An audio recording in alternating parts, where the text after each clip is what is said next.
Hi guys! Welcome back to this vlog. So yan, today, andito kami sa Aranya Resort sa DRT Bulacan. Dahil today is a very special day because it's our first wedding anniversary! Yay! Ay!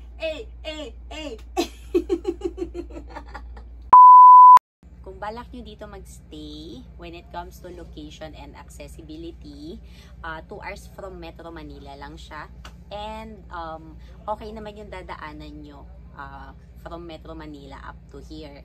Tapos located siya sa DRT Bulacan, yung Aranya Resort. Sa parking and transportation options, may parking area sila doon sa may bungad nitong Aranya Resort. Tapos may susundo sa inyong 4x4. Katulad sa amin, sinundo kami ng 4x4. Hinatid kami hanggang dito sa room namin. Maluwag naman yung parking space nila and kasya naman yung madaming car.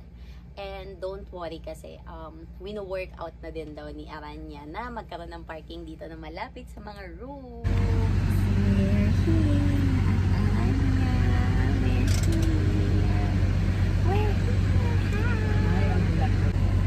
Pero madami din po kayong mga taga-DRT po. Konti lang po kami dito. Onti lang po. Mas marami po yung malayo. Yung mas malalayo po. Yung po namin yung mga bilan namin pang accommodation na pang overnight. Ito lang po yan. Pito po yung mga. Itong bilan. Tapos parang meron po yung private na may pool po. Yung beachside na. Isa lang po yun yung gano'n. Isa lang po yun. Sarili ng pool po yun. Opo. Ayun po, may tao po doon ngayon. Mayroon po. Meron po na rin.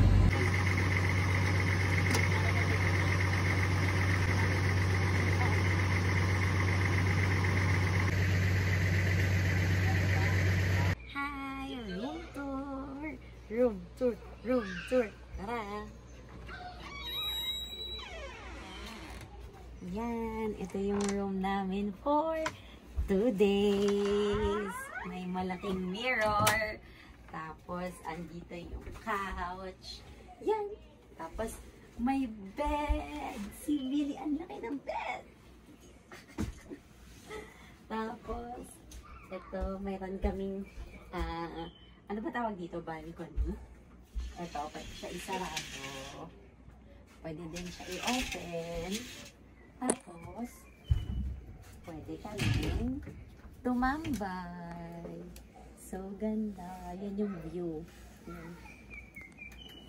Tabi-tabi po.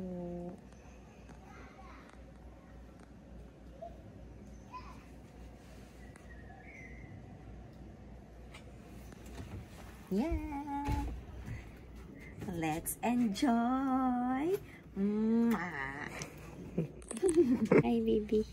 Hello. Hi. Hi, hi, hi.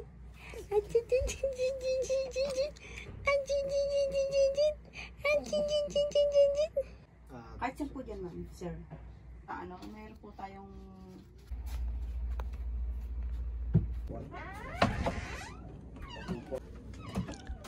Hello. Hi, hi, hi, hi. May kape pala eh. Hi. Hi. Hi. Hi. Enjoy ka daw, sabi ni ate.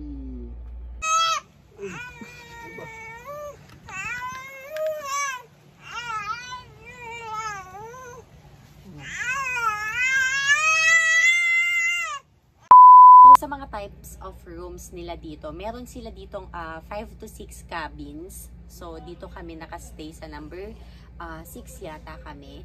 Tapos, if in case na gusto nyo for group or family barkada na room, meron silang private villa na ino-offer. May sariling pool na yon. So, kami, itong accommodation namin, nakuha namin for 3,800 pesos. Overlooking villa siya. Tapos, meron din silang tag 6,800. And yung mga bathroom nila dito and mga shower nila, malilinis naman. And kumpleto sa gamit. So, yun, may bidet din sila. If ever ganito yung kukunin yung room katulad sa amin or yung villa, common CR siya. So, walang sariling CR yung room.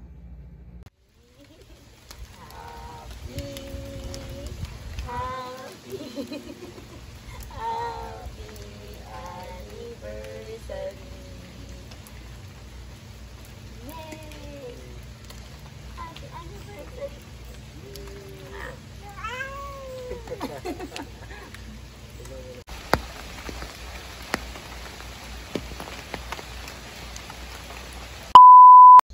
resort's facilities and amenities, meron silang bar doon sa tabi ng pool nila, sa tabi ng lagoon. So, doon din kami nag-swimming. Common pool siya.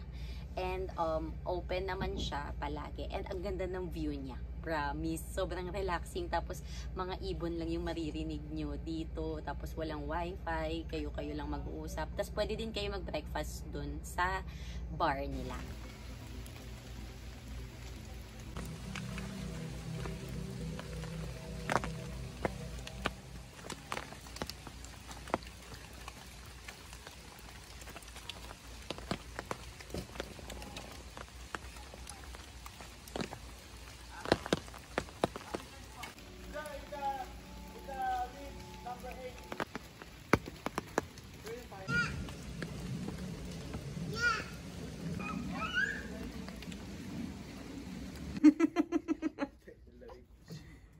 Hello? Hello?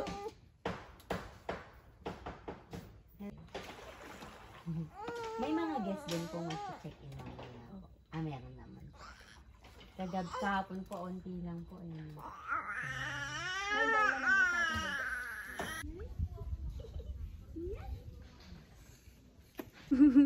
You're so cute. Hindi nagkamali si mama at si papa mo. Neil! Okay na. Ang ganda ng kuha niya sa...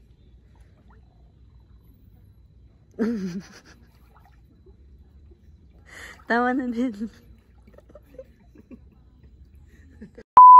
So, bringing of pets is allowed dito sa Aranya, pero kailangan magbayad ng entrance fee na 500 pesos. So, yun. Pwede nyo sila makasama dito sa nature tripping nyo and staycation nyo dito sa DRT Aranya.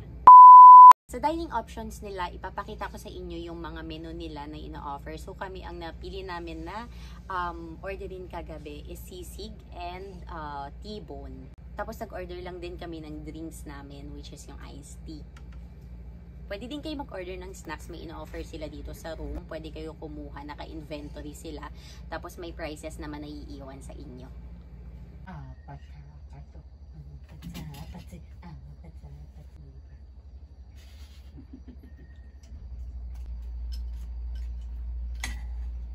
Hindi sila dito nag-aalaw ng mga heavy meals.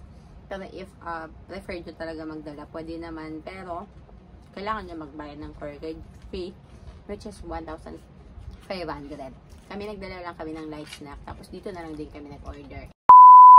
Sa pricing and packages, visit nyo yung website ni Aranya para sa updated prices, especially nung mga villa nila and yung ino-offer nila na for family and barkada na private villa with own pool.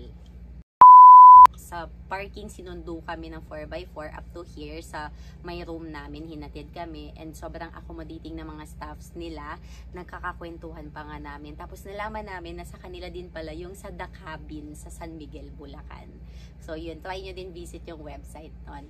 And sa staffs naman, mababait sila, tsaka approachable sila, niningitian nila kami, tapos nilalaro din nila si baby nung nag-breakfast kami doon kanina sa bar nila. So, yun lang. Thank you sa mga staffs. Nearby attractions, meron silang mga in-offer na packages. So, kayo bahala kung gusto nyo kunin yung tour na yun. And meron din sila ditong in-offer na ATV. Hindi ko lang nakunan kasi medyo malayo dito yung parking ng ATV sa room namin. Tapos, pero makikita nyo yun sa Facebook page ni Aranya. Tapos, when it comes naman sa mga tourist spots, may malalapit din ditong tourist spots and coffee shops kung naghahanap kayo. Meron din kayo mga madadaanan along the way. So yan, mga falls din, merong malalapit dito. And mga camping sites, may madadaanan kayo. Sa weather and best time to visit, mas maganda kung maaraw kayong bibisita dito kasi para ma-enjoy nyo. Kasi pag umuulan, syempre, lalo na kung may kids kayo katulad namin, hindi kami nakapag-swimming kahapon kasi umuulan. So kanina lang kami nakapag-swimming morning. And syempre, since parang nasa gitna kami ng forest, medyo maputik siya kung maulan. So mas maganda maaraw. Sa Wi-Fi and connectivity naman nila, wala silang Wi-Fi dito, so walang signal. Nakakasagap kami ng onting signal via smart. So yan, kung kailangan nyo mag-data. Pero for example na work from home kayo or magla-laptop kayo dito, tapos kailangan nyo ng internet connection, wala talagang internet dito. So ma-enjoy nyo yan, yung nature. And yung mga huni ng mga ibon, ayan, mag-uusap-usap lang kayo ng mga kasama nyo. Si Bibi. Hi, Bibi. Yung way nga pala ng communication dito is through text message. Nagte-text kami pagka may additional order kami, gano'n. Or kung nasa na kami, kanina na napasundo kami, nag-text message kami or tumawag, gano'n.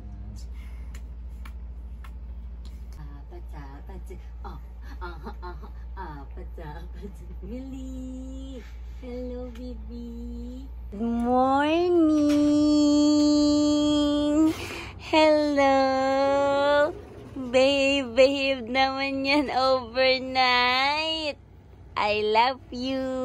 Good morning. Guys, pauwi na kami. Ayan na si baby. Nihintay na lang namin yung sundo namin na 4x4 kasi yung nag 4x4 na nagsundo sa amin kahapon sa parking, yun din yung susundo sa amin ngayon para ihatid kami sa parking area.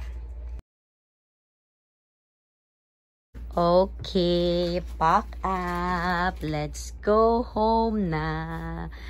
Back to reality.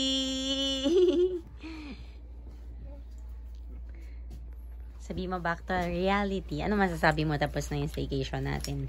Walang, bilis lang. Happy anniversary! Thank you, DRT. DRT Aranya Resort. Tapos yun pala, sobrang tahimik lalo namin ngayon dito kasi halos kami lang yung naka-check-in dito. Dalawa lang yung naka-check-in na villa. Ilang villa to? Nasa 5, 6 yata or 7. So yun. Sobrang tahimik talaga, lalo na kagabi, tapos ngayon din morning. So kung gusto nyong mag-relax, ng tahimik, na mag-unwind, so yun, perfect tong place na to para sa inyo. Meron po kami pandito. Meron din po.